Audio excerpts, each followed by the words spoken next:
اگر میں آپ سے کہوں کہ شب برات کی رات جو کام آج کروڑوں لوگ عبادت سمجھ کر کرتے ہیں وہ اللہ کے نزدیک مقبول ہی نہیں، رکیے، ویڈیو اسکپ مت کیجیے، کیونکہ آج میں نہ کسی فقہ کی بات کروں گی نہ اپنی سوچ یا اپنی رائے، صرف قرآن اور صحیح حدیث کی روشنی میں سچ بتاؤں گی۔ اس ویڈیو کو اینڈ تک ضرور دیکھیے گا، کیونکہ آج میں آپ کو وہ باتیں بتاؤں گی جو آج سے پہلے آپ کو کسی نے نہیں بتائی۔ آپ جان جائیں گے شب برات کی رات عبادت کی ہے یا جو لوگ کرتے ہیں وہ بدعت ہے یا عبادت۔ آپ کو کلیئر جواب ملے گا اگلے دن روزہ رکھنا سنت ہے یا صرف رواج، اور شاید آپ کا ایک پرانا عمل ہمیشہ کے لیے بدل جائے۔ آپ کنفیوژن سے باہر آ جائیں گے، آپ کو پتہ چل جائے گا کہ کون سا عمل اللہ کے نزدیک قابل قبول ہے اور کون سا صرف رواج بن چکا ہے۔ میں آپ کو شب برات کا صحیح طریقہ بتاؤں گی، نہ زیادہ نہ کم، بالکل وہی جو دین نے سکھایا ہے۔ ایک طرف لوگوں نے عجیب و غریب عبادتیں گھڑ لی ہیں اور نئے اعمال بنا لیے ہیں، اور دوسری طرف کچھ لوگ اس میں اتنا سخت موقف اختیار کرتے ہیں کہ اس رات کی کوئی فضیلت ہی نہیں۔ یہ بات بھی درست نہیں۔ درست راستہ درمیانی راستہ ہے جو ہمارا دین، ہمارا اسلام ہمیں سکھاتا ہے۔ شب برات کا مطلب ہوتا ہے نجات کی رات، یعنی گناہوں سے بچنا اور اللہ کی رحمت حاصل کرنے کی رات۔ اس رات کو لیلۃ النصف شعبان بھی کہا جاتا ہے، جو شعبان کے مہینے کی 15ویں رات ہوتی ہے۔ احادیث سے یہ بات ملتی ہے کہ اللہ تعالیٰ اس رات اپنی مخلوق کی طرف خاص توجہ فرماتے ہیں اور مشرک اور دل میں بغض رکھنے والوں کے سوا بہت سے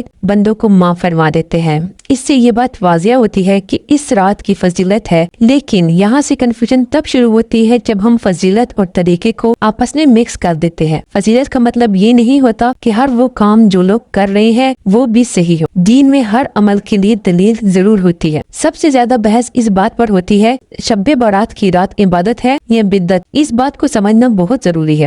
نبی صلی اللہ علیہ وآلہ وسلم سے نہ قرآن میں اور نہ کسی صحیح حدیث میں کوئی خاص نماز، خاص رکعت یا کوئی فکس وظیفہ ثابت ہے جو صرف اس رات کے لیے مقرر ہو۔ اس لیے وہ نمازیں جو خاص نماز کے ساتھ پڑھی جاتی ہیں یا یہ سمجھنے کہ اگر یہ نہ کیا تو گناہ ہو جائے گا، یہ سب چیزیں دین سے ثابت نہیں، لیکن اس کا مطلب یہ بالکل بھی نہیں اس رات عبادت ہی نہ کی جائے۔ اس رات نفل نماز پڑھنا، قرآن کی تلاوت کرنا، استغفار کرنا اور دل سے دعا مانگنا بالکل جائز اور اچھا عمل ہے، لیکن بالکل اسی طرح جیسے باقی راتوں میں ہوتا ہے۔ اس رات کی خاص بات عبادت کا طریقہ نہیں بلکہ اللہ کی رحمت کا زیادہ ہونا ہے۔ اکثر ہم دیکھتے ہیں کہ شب برات کو صرف ایک رات کی رسوم تک محدود کر دیا گیا ہے۔ قبروں پر رات کو جانا، حلوہ بنانا اور پٹاخے چلانا جیسے کام اس رات سے جوڑ دیے گئے ہیں، جبکہ ان کا دین سے کوئی خاص تعلق ثابت ہی نہیں۔ قبرستان جانا ویسے تو یاد آخرت کے لیے جائز ہے، لیکن اس رات کو خاص طور پر ضروری سمجھنا غلط ہے۔ حلوہ بنانا نہ سنت ہے اور نہ عبادت، اور پٹاخے تو صرف پیسے کا ضیاع اور نقصان کا سبب بنتے ہیں۔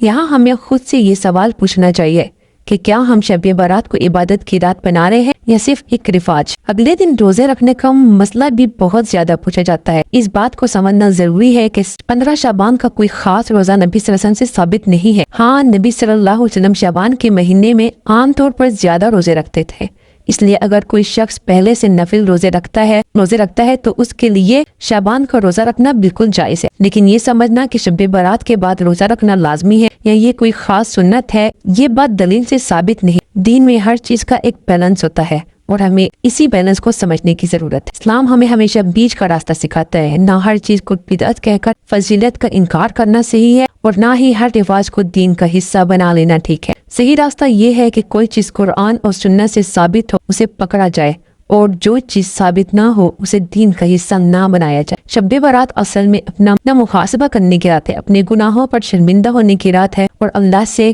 سچے دل سے معافی مانگنے کی رات ہے۔ اگر اس رات ہم اپنے دل سے بغض نکال دیں، کسی کو معاف کر دیں اور اللہ کی طرف سچی دل سے رجوع کر لیں تو شاید یہ رات ہماری زندگی کا رخ بدل دے۔ آخری بات یہ ہے کہ شب برات صرف جاگنے کا نام نہیں اور نہ ہی صرف رسموں کا، یہ اپنی زندگی کا حساب لینے کی رات ہے۔ اگر اللہ معاف کرنے کے لیے تیار ہے تو کیا ہم بھی معاف کرنے کے لیے تیار ہیں؟ اگر اللہ رحمت برسا رہا ہے تو کیا ہم اس رحمت کو صحیح طریقے سے لینا جانتے ہیں؟ اگر آج ہمیں یہ سمجھ آ جائے کہ کیا صحیح عمل ہے اور کیا نہیں، تو پھر ہماری ذمہ داری بنتی ہے کہ ہم اس پر عمل بھی کریں۔ اللہ ہم سب کو صحیح سمجھ عمل کرنے والا بنائے اور ہمیں بدعت سے بچ کر سنت پر چلنے کی توفیق عطا فرمائے۔ نبی پاک صلی اللہ علیہ وآلہ وسلم کا فرمان ہے کہ دین میں غلو سے بچو، کیونکہ آج سے پہلے جو لوگ ہلاک ہوئے وہ اسی وجہ سے ہوئے۔ نہ اس رات کا انکار کرو اور نہ اس میں نئی بدعتیں کرو، جو چاہے روزہ رکھے یا جو چاہے عبادت کرے، لیکن ایسا نہ ہو کہ فرائض متاثر ہوں۔ اگر آپ کو میری ویڈیو پسند آئی ہے تو لائک کریں، سبسکرائب کریں اور بیل آئیکن کو پریس کرنا نہ بھولیں۔ ملتے ہیں نئی ویڈیو میں، تب تک کے لیے اللہ حافظ۔